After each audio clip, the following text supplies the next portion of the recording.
जब बाबा रामदेव को बुलाऊंगा प्रोग्राम में तो उनके पूछूंगा कि देश के भविष्य के लिए नूडल्स जरूरी क्यों है। आज पता नहीं तूर दाल के दाम क्या हैं और टमाटर कोई आम आदमी खा सकता है कि नहीं, मगर जब ये सब चल रहा हो तो बाबा रामदेव बहुत जोर शोर से कर रहे हैं रामदेव नूडल्स खाइए। If Patanjali Noodles is selling a product that does not have the requisite approvals from the FSSAI, as per the FSSAI, shouldn't we ask if they were a beneficiary of some largesse from someone within the government to sell the noodles? Or does no government official matter anymore when the person on the other side is Baba Ramdev? First of all, a small word of introduction. Nobody would have thought 10 years back that this gentleman sitting here, who is a symbol of simplicity in his personal life, would be saying that I will be the #1 FMCG company in the country. Way over 10,000 crores their turnover, but the story is not in the turnover. The story is in the battle and the fight of Baba Ramdev. Your lifestyle is simple. You eat simple, you wear simple. So what motivates you if it is not personal wealth? What is making you do this? You are a man on a mission. तो आप अपने customers को mislead क्यों कर रहे हैं ये पुत्र जीवक बीज के नाम को यूज करके, जिससे आप खुद कह रहे हैं इससे भ्रम फैलता है। आप भ्रम क्यों फैला रहे हैं? If this is a medicine to cure impotency, right, for fertility, then you should call it Santan Jeevak बीज। तो इस बात का जवाब प्लीज दीजिए, अवॉइड मत कीजिए। आप थोड़ा लग रहा है आप हिचकिचा रहे हैं, थोड़ा आप अवॉइड कर रहे हैं, चुप क्यों रहे इस बात से? You are misleading people. Ramdev ji, please understand. We are very proud of you. You give us hope. Fantastic, Swami ji. What a beautiful introductory comment. I am very moved by what you say. I am very, very honored and humbled by what you've said. It means a lot to me. Best of luck to you. Best of luck to you. May your courage see you through, Swami ji. Baba Ramdev, जो Bharatiya Janata party के लिए सब जगह support करते रहते हैं, उनका point of view दलित के तरफ एक परवर्टेड तरीके से वो दलित और दलित औरतों की तरफ देखते हैं. What has happened to the BJP? One of the worst single insults have been used against Dalits and Dalit women. Why is the BJP quiet today? Why does Rajnath Singh not issue a party statement saying we condemn Baba Ramdev, we dissociate from him? Why does the BJP not have the courage to take on Baba Ramdev? Strong value base, the base of ethics. No compromise on ethics, which is very clear. I feel very blessed, honored, fortunate, and more or less I feel happy today that I could share the stage with you. Thank you, Swamiji. Thank you, Swamiji. Thank you. Thank you, Swami. Thank you. Swamiji, Swamiji, Swamiji, Swamiji, Swamiji. Swamiji, Swamiji, or Swamiji, when I met Baba a little bit a while back, Swamiji.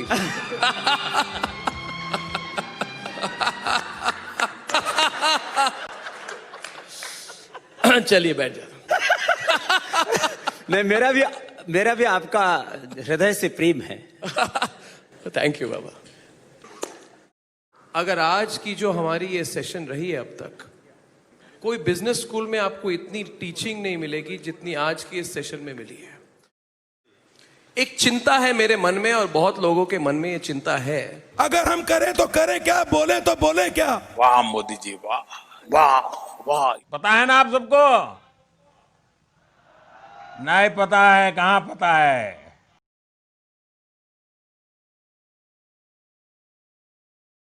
ये योगी आदित्यनाथ तो ऐसे व्यक्ति है, उनको धर्म के बारे में तो कुछ पता ही नहीं है. योगी आदित्यनाथ ऐसे अनपढ़ व्यक्ति हैं. somebody should tell Yogi Adityanath to get his mental balance checked. Thank you very much. बहुत बहुत धन्यवाद.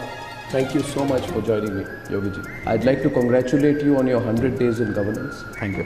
You've had a very, very good track record. अभी आपकी पोजीशनिंग जो है वो है development oriented chief minister. Now people say that you work 18 hours a day. मुझे पता नहीं आप दिन में, लोग कहते हैं हम 18 घंटा काम करते हैं. 24/7 चीफ मिनिस्टर कहा जा रहा है आपको, that you are a 24/7 chief minister. और कई सारे सीरियस केस है योगी आदित्यनाथ के खिलाफ under IPC sections 147, 148, 153A, 295, 297. These are Yogi Adityanath's words. If I ask for blood, they will give me blood, and I will not stop till I turn Uttar Pradesh and India into a Hindu Rashtra. तो जब आप कहते हैं कि I will not stop till I turn UP and India into a Hindu Rashtra, you do not mean You do not mean it will not be a secular state. That is not what you are saying. मैं उस पर clarification दूँ. हिंदू से बड़ा secular कौन है? आपने consistently prime minister Narendra Modi को प्रेज किया है. कई लोग कंपैरिजंस भी ड्रॉ करते हैं. आपकी एक सिग्निफिकेंस है in the BJP. You are emerging national leader. And everyone is going to ask now, and Mr. Modi may not like, everyone's going to ask about whether the Modi effect is on the wane. Did the BJP get it all wrong with its choice of Yogi Adityanath? Devendra Fadnavis को बहुत बधाई, क्योंकि वो clear majority में बहुत आगे हैं और महाराष्ट्र में भारतीय जनता पार्टी और साथ ही शिवसेना की बहुत अच्छी परफॉर्मेंस है. सीधे सीधे एक प्रश्न करता हूँ. आपका एक बयान मैंने सुना, कल मैं ट्विटर पुराना खोज रहा था तो भाई साहब का एक बहुत शानदार बयान आया, और कलाकार ईमानदार आदमी होता है तो ईमानदारी से बोलता भी है. जब आपने सपा से चुनाव लड़ा तो बयान दिया बड़ा कि जिस शिवसेना और ठाकरे ने पूर्वांचल के लोगों को मारकर भगाया, उसी से भारतीय जनता पार्टी ने हाथ मिलाया. ऐसे नेताओं को मुंह की खानी चाहिए. यूपी और बिहार में वोट मांगते हुए भारतीय जनता पार्टी को शर्म आनी चाहिए. बात तो आपने बिल्कुल सही कही, पर अब आपकी राजनीतिक स्थिति वैसी नहीं रही. नहीं पर अब आपकी राजनीतिक, मेरे को पूरा होने दो भाई. आप एक गलत स्टेटमेंट कोट कर रहे हैं. हाँ. ये मेरा स्टेटमेंट है ही नहीं. कहाँ दिया मैं? वीडियो है भाई साहब मेरे पास. वीडियो दिखाइए. अभी दिखाई दो. अभी दिखाई. लो जी, चलवा दो भाई. अनर्गल तो बोलते नहीं भाई साहब. नहीं, हमें देखना है. नेता कई बात भूल जाते हैं. गलत. जो भूल जाते हैं वही नेता बनते हैं.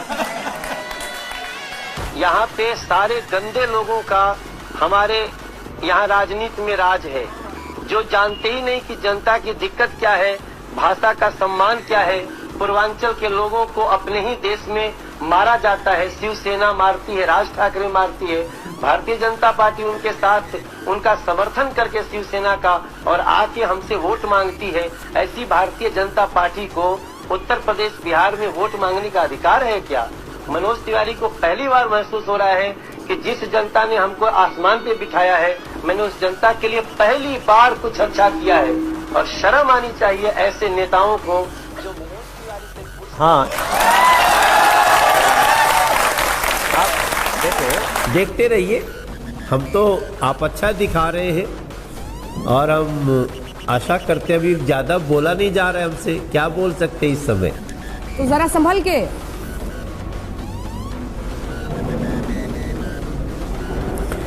नहीं, बिल्कुल हम संभल के ही हैं. और अभी तो कुछ भी कहना जल्दीबाजी होगी अंजना जी. चूंकि हर मिजाज के हिसाब से अपने गाने जरूर तैयार रखते हैं आप, चाहे दुख का विषय हो, बहुत खुशी की बात हो, या खुद को ढांढस बंधाना हो. तो मैं चाहूंगी कि जरूर 4 लाइनें अभी जो ये पसोपेश की स्थिति है भारतीय जनता पार्टी के लिए, उसके लिए क्या सुनाएंगे दर्शकों को आप? बम्बई से बोलत बानी, बुरा समाचार बा, बुरा समाचार बा. दादी से बताए दीहा मंगरुआ बीमार बा. दादी से बताए दीहा मंगरुआ बीमार बा. चपल मार ले बिया, मुहुआ उनकर लाल बा. ए मजे छेदी का मजाक कर रहे? घाव छेदिया ना घाव लगला मजाक करत रहे. घाव तनिका लागल बाटे, गाल थोड़ा लाल बा, गाल थोड़ा लाल बा. दादी से बताए दीहा मंगरुआ बीमार बा. दादी से बताए दीहा मंगरुआ बीमार बा. चलिए मनोज जी, आखिरी सवाल जाते जाते पूछता हूँ. एक 1 लाइनर जवाब चाहूंगा आपसे. अगर हम करें तो करें क्या, बोले तो बोले क्या? ज्यादा बोला नहीं जा रहा है हमसे. क्या बोल सकते हैं इस समय?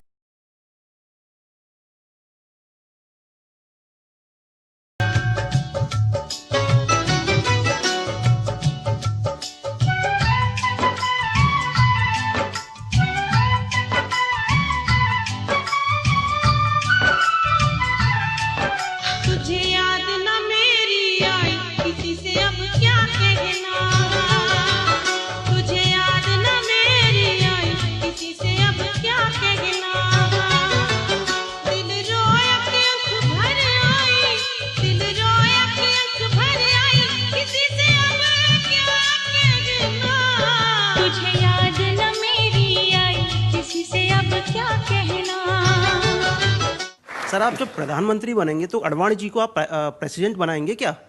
ऐसा है, अगर मोदी प्रधानमंत्री बनेगा तो उसका मतलब है कि अडवाणी जी ने उसको बनाया है। जो मुझे बनाते हैं उनको मैं क्या बनाऊंगा?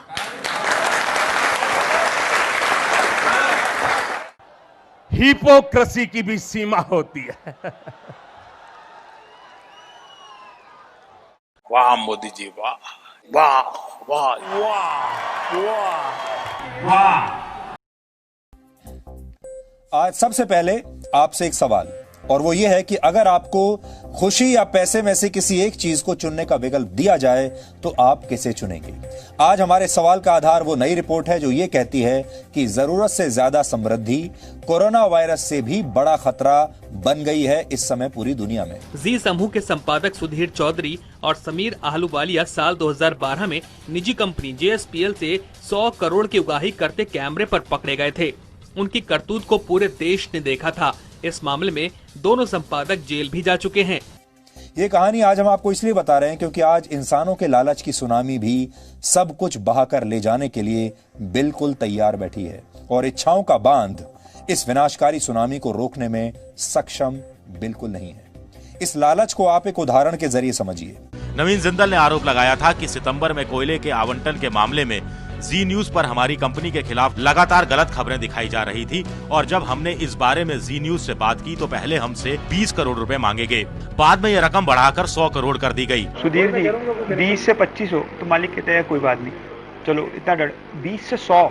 इन सारी परिस्थितियों की जड़ में सिर्फ एक ही चीज है और वो है इंसानों का लालच और जरूरत से ज्यादा पैसा कमाने की चाहत। जी न्यूज के मौजूदा संपादक सुधीर चौधरी और जी बिजनेस के पूर्व संपादक समीर आहलूवालिया के वकीलों ने आरोपियों के वॉइस सैंपल देने के पहले ही अदालत में स्वीकार कर लिया है कि 100 करोड़ उगाही को लेकर हुए स्टिंग ऑपरेशन में सुधीर और समीर की ही आवाज है। हालांकि ऐसा नहीं है कि धनवान बनना या समृद्धि हासिल करना गलत बात है, लेकिन जब ये लालच की सीमाओं के पार चला जाता है तब समस्या शुरू होती है। जब आप सिर्फ अपने बारे में सोचते हैं या फिर सिर्फ अपनी कंपनी के बारे में और उसके मुनाफे के बारे में सोचते हैं, समस्या तब आती है जब आप अपने समाज के बारे में नहीं सोचते, अपने देश के बारे में नहीं सोचते। मैं आपको स्पष्ट याद दिलाना चाहूंगा कि आजाद भारत के 65 साल में ये पहला केस है जिसमें कि एक्सटॉर्शन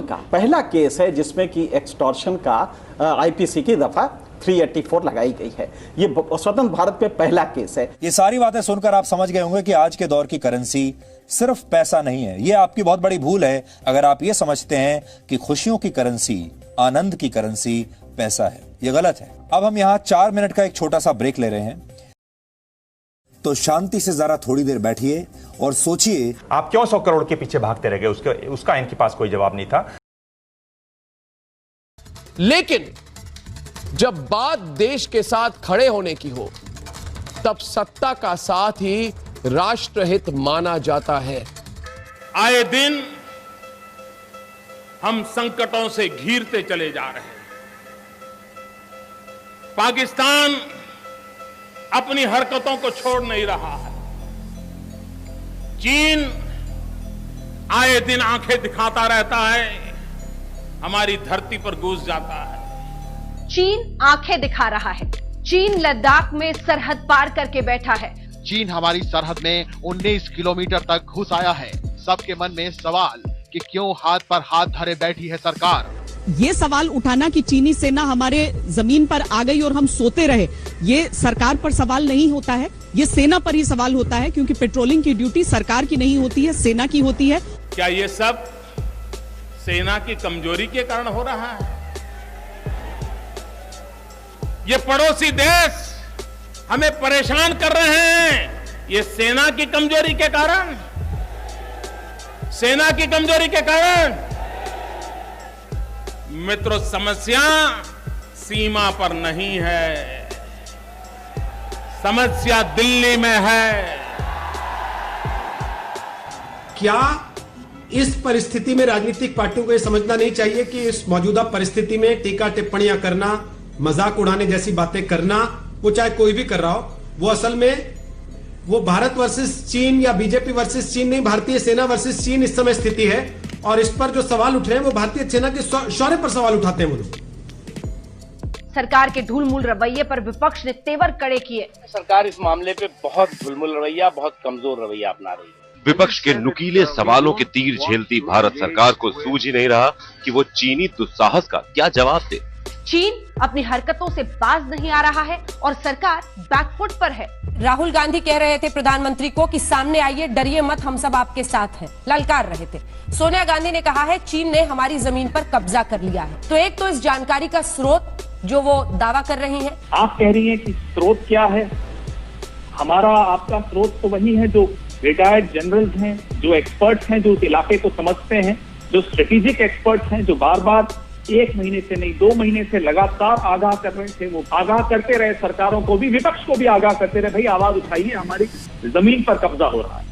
ये सवाल उठाना कि चीनी सेना हमारे जमीन पर आ गई और हम सोते रहे, ये सरकार पर सवाल नहीं होता है, ये सेना पर ही सवाल होता है, क्योंकि पेट्रोलिंग की ड्यूटी सरकार की नहीं होती है, सेना की होती है। कुछ भी जब मैंने वहां जाकर आतंकवादियों को मारा, जब मैंने वहां जाकर आतंकवादियों को मारा। स्पेशल रिपोर्ट में एक बार फिर से आपका स्वागत है। हम कह रहे हैं इसे मोदी का बदलापुर। जी हां, ये मोदी का बदलापुर है। देखिए अंजना जी, मुझे तो बड़ा आश्चर्य हुआ। इन्होंने कहा झूले खा रहे थे प्रधानमंत्री जी, मूंगफली खा रहे थे और चाइना से हिंदुस्तान को बचा नहीं रहे थे। मैं बताऊं नेहरू जी क्या कर रहे थे 62 के समय, बताऊं? और इतना भी कहने के लिए ये लोग हमें चिढ़ाते हैं। इस वीडियो के सामने आने के बाद सवाल तो बनता ही है, मोदी कहाँ है तेरा 56 इंच? कैसा है तू रेजिग्नेशन दे दे, तू हट जा। ठीक है। ये मीडिया देश का बहुत बड़ा अन्याय कर रहा है। ये मीडिया का भी दायित्व है कि सुरक्षा के संबंध में देश को जागरूक करना चाहिए।